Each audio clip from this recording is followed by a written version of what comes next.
장수사과, 농약사과, 오리지널 농약사과, 고독성 농약사과, 자연이 오염되니 인간도 오염되고 벌들도 죽어간다.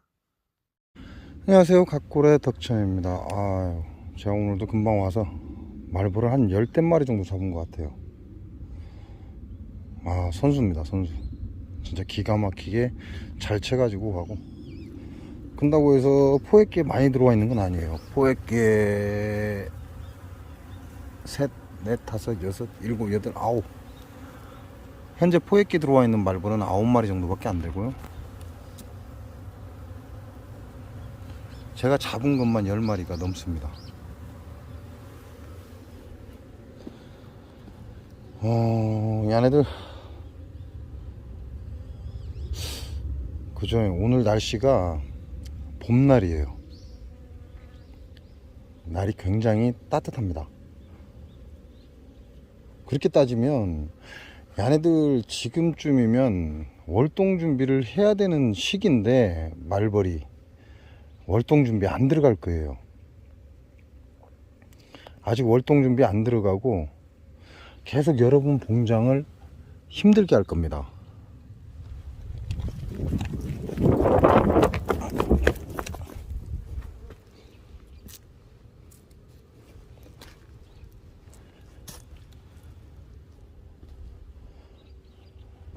그러면 11월, 12월이 그렇게 춥지는 않아요. 그렇게 춥지는 않기 때문에 음력이죠, 음력. 음력으로 11월, 12월이 그렇게 안 춥습니다. 그러니까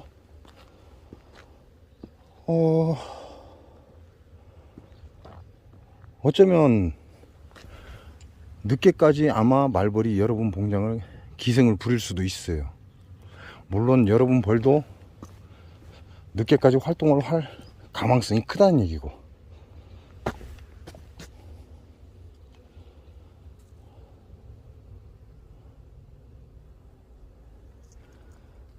그 얘기는 말벌 잘 잡으시고 마지막까지 약 잘 묻혀서 보내시기 바랍니다. 그래야만 마지막 생산하는 여왕을 그래도 어느 정도 개체수를 줄일 수 있다, 이렇게 보시면 돼요. 제가 며칠 전에 여기 농약의 무법지대 전라북도 장수로 벌을 갖고 들어오면서 늦기 시작했죠. 진안에서는 일찌감치 세빈을 묻혀서 날려보냈습니다. 그래서 진안에서는 그렇게 큰 피해가 없었고, 근데 전라북도 장수, 농약의 무법지대 전라북도 장수로 오면서 또 말벌과의 싸움을 시작을 했죠. 근데 제가 여기 와서 세빈을 묻혀서 날려보냈는데 그 말벌집을 하나 땄어요. 땄는데 거의 맨 하단은 오염이 안 됐고, 나머지 층은 가상 쪽으로는 오염이 안 되고 가운데는 전부 다 오염이 다 됐습니다. 이게 증명이 된 거잖아요. 세빈을 묻혀서 날려 보냄으로 인해서 말벌은 집을 버리지 않습니다. 집을 버리지 않고 자기 집을 계속 유지하면서 산란을 계속 진행하다 보니까 유충들이 썩어가는 거죠. 그러다 보니까 그 썩은 유충을 밀봉을 해버립니다. 밀봉하고 거기서 계속 산란을 진행하더라. 이번에 제가 여러분들께 보여드린 영상에는 증명이 됐어요. 이미 알고 있었기 때문에 여러분들한테 그렇게 하라고 말씀을 드렸고,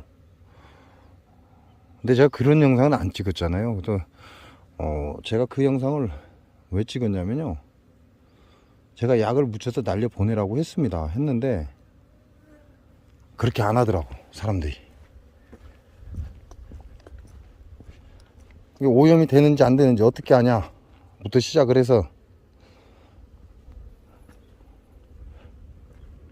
약을 묻혀서 보내려고 생각을 안 하더라고요. 그래서 그 경각심을 주기 위해서 제가 이번에 영상을 찍은 겁니다. 찍었는데 6층인가요? 5층인가 6층인가 그랬죠, 말벌집이. 근데 맨 하단만 오염이 안 되고 나머지는 오염이 다 됐습니다.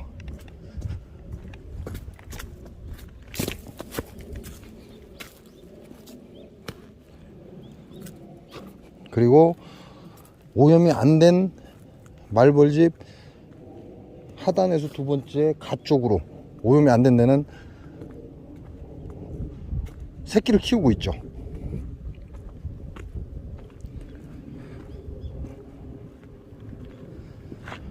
확실히 세빈을 묻혀라. 장수 농약사과에서 불법으로 사용하는 세빈을 묻혀야만 말벌이 도거를 안 합니다. 도거를 안 하고 그 자리에서 계속 새끼를 키워간다는 거죠. 그래야만 말벌 개체수를 확실히 줄일 수가 있어요. 그렇지 않고 다른 농약제, 독한 농약제를 사용하면 일단 그 농약에 감염된 것들은 죽겠죠. 그렇지만 말벌 자체가, 흑말벌이 집을 버리고 도고를 해버립니다. 도고를 해서 다시 살림을 차린다는 얘기죠. 그렇게 되면 여러분이 상상도 못하는 가을 여왕이 태어납니다. 그래서 독한 농약이 아니라 장수 농약사과에서 불법으로 사용하는 세빈을 묻혀라. 반드시. 그래야만 말벌집이 오염이 된다. 그래야 말벌도 도거를 안 가고 계속해서 거기서 산란을 합니다. 산란을 하고 그 새끼들을 키우고. 근데 이미 늦어버리죠. 지네들이 집을 버리고 나가려고 하면 이미 늦어버립니다. 더 이상 집 짓는 시간이 굉장히 오래 걸리다 보니까 그 집에서 하단만 달아내서 계속해서 새끼를 키워간다는 얘기죠. 세빈이 가장 효과적이다. 말벌 개체수를 줄이는 데는 세빈만큼 좋은 게 없다. 이렇게 생각하시면 되고, 지금부터는 남쪽이라고 그래야 되겠죠?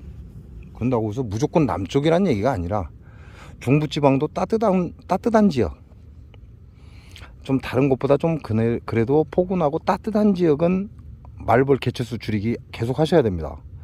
즉 세빈을 묻혀서 계속해서 날려보내라, 그 얘기를 하는 거예요.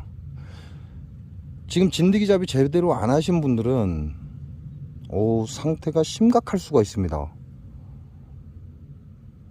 그 상황에서 말벌한테 외역봉까지 뺏기게 되면 결국 도고를 나갑니다. 지금 계속해서 문자 카톡이 옵니다. 개상벌인데 벌이 다 나갔다, 사라졌다, 이런 문자나 카톡을 계속 받고 있습니다. 그러면 제가 거기에다 대고 뭐라고 얘기하냐, 말벌 약 묻혀서 날려보냈습니까? 라는 게 첫 번째고, 두 번째, 진드기 잡이 잘 하셨습니까? 밥 있습니까? 이렇게 물어봅니다. 밥이 있다 그러면 밥이 모자라서 도고를 나가는 일은 없죠. 근데 밥이 없어도 도고를 나갑니다. 그걸 어떻게 할 수 있냐, 제 봉장 주위에 한봉이 잘 들어옵니다. 한봉이 왜 들어오죠? 먹을 게 없기 때문에 제 봉장으로 들어오는 거죠. 그 말벌 포획기 안에 엄청난 한봉이 활동을 하고 있습니다. 그 얘기는 한봉은 아직까지 계속해서 활동을 할 거예요. 근데 먹을 게 없기 때문에 제 봉장으로 오는 거죠. 그러다가 어느 순간에 제 봉장으로 분봉을, 도고를 들어오기도 합니다. 먹을 게 없으면 안 된다. 두 번째가 진드기입니다. 여러분이 우습게 생각하는 진드기, 여러분 눈에 안 보일 뿐이죠. 특히나 가시응에는 눈에 보이지를 않습니다. 진드기나 가시응에, 야네들이 벌통 안에서 기생을 할 때 한 마리가 4개의 알을 낳는다고 해요. 제가 안 세봤으니까 알 수가 없죠. 그거는 여러분들이 좋아하는 박사들이 하는 얘기입니다. 진드기 한 마리가 알을 4마리 난다고 그래요. 그러니까 내 봉장에 벌통에 진드기 한 마리가 들어있을 때 다음 세대 꿀벌이 태어나는 21일이죠. 근데 12일 정도 잡으시면 돼요. 12일에서 15일 정도. 왜? 중간에 알을 놓거든요. 그리고 꿀벌이 태어난 거와 함께 태어나기 때문에, 그럼 약 15일마다 진드기가 곱하기 4로 늘어난다고 생각하시면 됩니다. 이 얘기도 예전에 말씀드렸죠. 그래서 진드기가 10마리 있으면 15일 후에는 10 곱하기 4 해야 된다. 그래야 정확한 계산이 나온다 이렇게 말씀을 드렸습니다.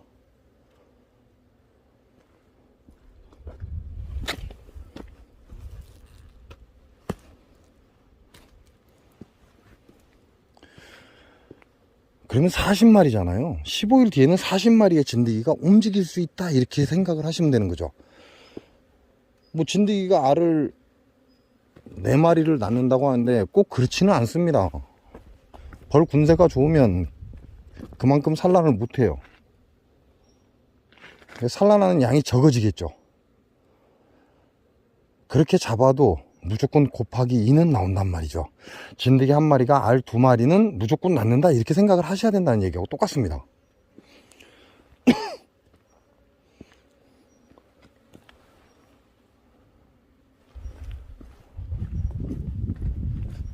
그렇기 때문에 진드기 잡이를 잘 하셔야 된다 이렇게 생각하시면 됩니다. 그리고 지금은 진드기가 끝난 게 아니에요. 남쪽 같은 경우 특히 따뜻한 지역,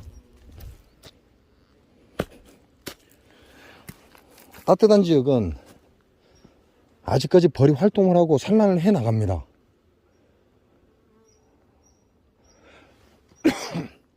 벌들의 군세가 좋으면 산란을 일찍 멈춘다 했습니다. 그 얘기는 군세가 좋지 않으면 산란을 지속적으로 나간다는 얘기예요. 내가 내금을 했는데 아직까지도 내 벌통에 산란이 무작위로 나가더라. 그 얘기는 진드기가 있을 확률이 높다라고 보셔야 됩니다. 진드기가 활동을 하기 때문에 벌들은 지네들이 겨울을 날 어린 벌들을 잃은 거죠. 그러다 보니까 지속적으로 산란을 한다 이렇게 생각하시기 바랍니다.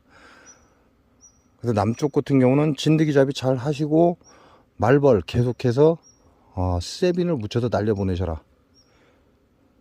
그렇지 않으면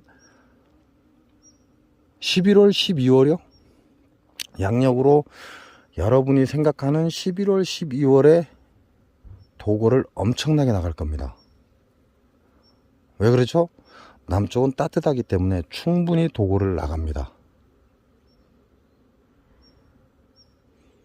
그런 황당한 일을 당하지 않으시려면 진드기 잡이 철저히 해주시고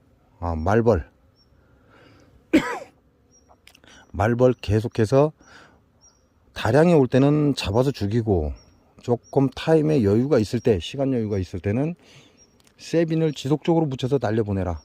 그것만이 여러분이 여러분 벌을 지킬 수 있는 방법이다 이렇게 아시면 됩니다. 자, 이 정도까지 나왔으니까 내년 벌이 어떻게 될지 예측이 가능하죠. 자, 내년 봄벌 어떻게 될 것 같아요? 내년 봄벌의 값은 이미 측정이 되고 있습니다. 현재 벌값을 20만원, 18만원에서 20만원 정도를 가지고 벌값을 측정을 했는데 내년 벌값이 25만원까지 지금 측정되고 있어요. 개상벌이 아니고 단상벌이 25만원까지 측정되고 있다는 얘기입니다. 자, 단상벌이 25만원까지 측정된다? 그렇게 되면 어떻게 돼요? 내년에 개상벌은 꿀달 시기에 어마어마한 값을 치러야 된다 이런 얘기가 되죠.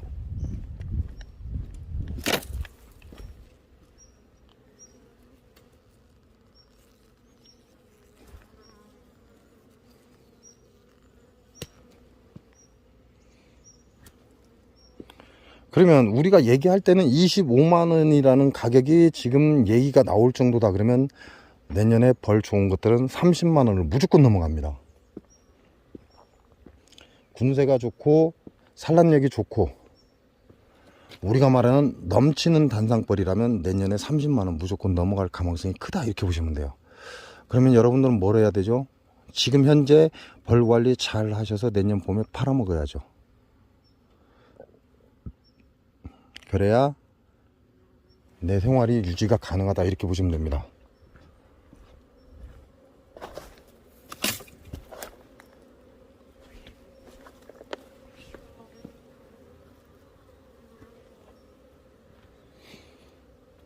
왜냐?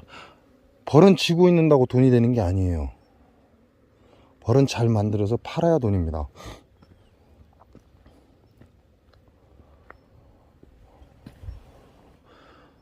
자, 제가 올해 강군을 20만원에 판매를 했어요. 20만원에 판매를 했기 때문에 15통이면 얼마죠? 252일은 300이죠 15통 300을 받고 팔았습니다. 그리고 5통을 100만원 주고 팔았어요. 그럼 무슨 얘기입니까? 20통에 400만원의 돈을 손에 쥐었다는 얘기입니다. 올해 벌값이 그렇게 형성됐다라는 얘기예요. 물론 좋은 벌입니다. 좋은 벌이고 강한 벌이고 산란을 기가 막히게 나가고 진드기 없는 상태의 벌입니다. 그런 벌을 20만원에 팔았다는 건 엄청난 금액이에요. 그 얘기는 현재 나오는 벌값이 25만원 얘기가 나오고 있다는 얘기입니다. 25만원 얘기가 나오고 있다면 내년 봄벌에는 벌을 살 때 30만원 정도를 예측하셔야 된다, 이렇게 보셔야 돼요. 예전부터 비싼 곳은 35만원까지 받았어요. 내 기본값이 25만원으로 시작될 것이다, 이런 생각을 가지셔야 된다는 얘기입니다. 그럼 벌 잘 키워서 현재 있는 군수 잘 키워서 내년에 무조건 팔아야죠. 무조건입니다. 무조건. 내가 다시 키울 벌들만 놔두고 내년에 봄벌 때 파시는 게 이득이 될 수 있습니다. 근데 이 지랄 같은 게 있죠. 올해 벌이 망가지면 내년에 꿀은 어떻게 될까요? 제가 여러분께도 말씀을 드렸습니다. 벌이 잘 안 큰다? 꿀이 나오겠구나. 벌이 잘 큰다? 꿀이 없겠구나.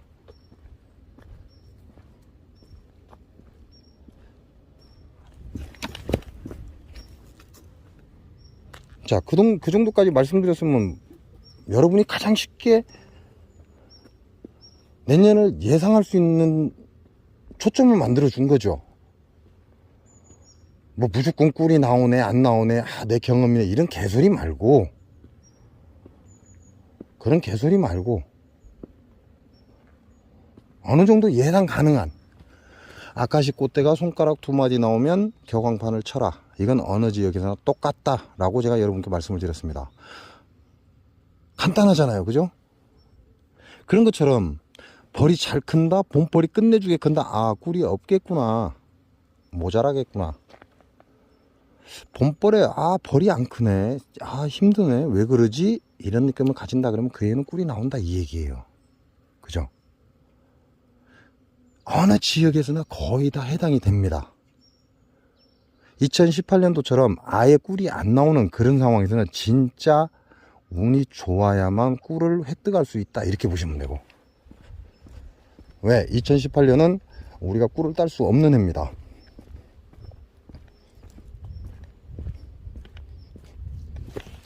이 새끼.